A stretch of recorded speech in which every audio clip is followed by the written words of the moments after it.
महाराष्ट्र में पिछले एक महीने से कोरोना संक्रमण के मामले और मरने वालों की संख्या में इजाफा हुआ है। कोविड पैंडेमिक के खिलाफ लड़ाई में अब महाराष्ट्र सरकार ने नई रणनीति बनाई है। स्वास्थ्य मंत्री राजेश टोपे ने कहा कि कोरोना के खिलाफ लड़ाई में टीकाकरण को बढ़ाने की जरूरत है। हालांकि वैक्सीन डोजेस में कमी के चलते वैक्सीनेशन ड्राइव प्रभावित हो रही है।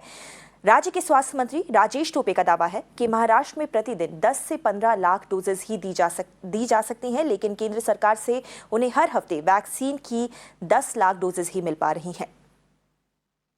जो भी अभी आंकड़े हैं, पिछले करीबन एक महीने से हमारा महाराष्ट्र का कोविड का कर्व प्लेटो हुआ है। इसका मतलब है एक ही लेवल पे हमारे सभी आंकड़े in the range of 7,000 to 9,000 के बीच में महाराष्ट्र का एक महीने भर का आंकड़ा यही लेवल पर स्थिर हुआ है।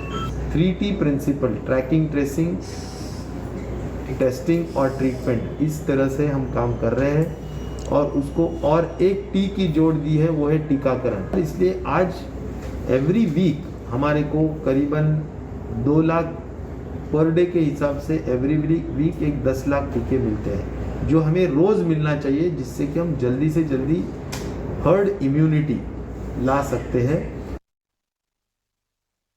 और इस खबर पर और ज्यादा जानकारी लेकर सांतिया गोरा हमारे साथ लाइव जुड़ रही हैं। तो सांतिया, हम देख रहे हैं लगातार कई ऐसे राज्य हैं जिनमें महाराष्ट्र भी शामिल है जो कि वैक्सीन की कमी का सामना कर रहे हैं और लगातार केंद्र से मांग कर रहे हैं कि उनकी वैक्सीन की सप्लाई को बढ़ाया जाए। महाराष्ट्र सरकार ने ये जो ताज़ा मांग उठाई है उसको बल देने के लिए उन्होंने कोविड के ताज़ा आंकड़ों को भी कोट किया है। दर्शकों को थोड़ा बताइएगा, इसको पर्सपेक्टिव में रखिएगा कि आखिर फिलहाल महाराष्ट्र में ताज़ा कोविड की स्थिति क्या है और उसके परिप्रेक्ष्य में जो वैक्सीन की कमी है वो कितनी बड़ी है।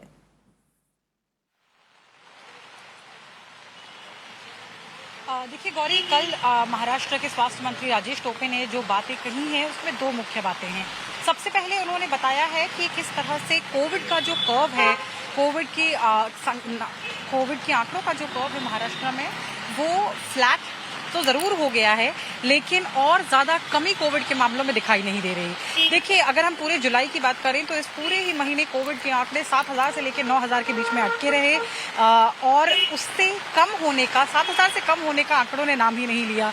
अगर हम पिछले हफ्ते की भी बात करें तो पिछले हफ्ते भी सोमवार, मंगलवार और गुरुवार को ज़रूर 7,000 के आसपास आंकड़े दर्ज किए गए, लेकिन बुधवार को और शुक्रवार को 8,000 के आसपास, और खास करके अगर हम रविवार की बात करें तो रविवार को 9,000 आंकड़े कोविड के दर्ज किए गए महाराष्ट्र में।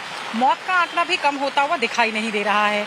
इस बात पर चिंता जताई महाराष्ट्र के स्वास्थ्य मंत्री राजेश टोपे ने। और दूसरी बात जो उन्होंने कही वो टीकाकरण के बारे में। उन्होंने कहा कि किस तरह से महाराष्ट्र दिन भर में प्रतिदिन 10 लाख डोसेज लगाने में सक्षम है। इसके अलावा अगर महाराष्ट्र कोशिश करे तो ये आंकड़ा 15 लाख प्रतिदिन तक भी पहुंच सकता है, लेकिन अभी उन्हें अपनी क्षमता के अनुरूप सप्लाई वैक्सीन की नहीं मिल रही है। उन्हें जो डोसेज वो एक ही दिन में लगा सकते हैं वो उन्हें हफ्ते भर में दी जा रही हैं, यानी कि जो सप्लाई उनकी प्रतिदिन होनी चाहिए वो एक हफ्ते की सप्लाई हो रही है। तो ये दोनों चीज़ें राजेश टोपे ने सामने रखी हैं। वैक्सीनेशन की अगर हम बात करें तो जुलाई करीब सिर्फ इसी महीने में गौरी 3 बार ऐसा हुआ है कि महाराष्ट्र भर के कई सारे वैक्सीनेशन सेंटर बंद रखे गए क्योंकि सप्लाई ठीक से नहीं हो पा रही थी। आज की अगर हम बात करें और सिर्फ मुंबई की तरफ अगर ध्यान दें हम, तो मुंबई में जो 309 सेंटर्स हैं बीएमसी द्वारा और सरकार द्वारा, चाहे वो राज्य सरकार हो चाहे केंद्र सरकार, इन अथॉरिटीज़ द्वारा संचालित 309 सेंटर्स में से सिर्फ 58 ही आज शुरू हैं। सिर्फ 58 जगह पर ही टीका दिया जा रहा है। तो ऐसे में लोग जो पहुंच जा रहे हैं वहां पे, जिन्हें यह खबर नहीं मिल रही कि बाकी केंद्र बंद रहेंगे, उनमें काफ़ी गुस्सा है, आक्रोश है इन सभी वैक्सीनेशन सेंटर्स के बाहर। गौरी जी, सांतिया, शुक्रिया इस पूरी जानकारी के लिए।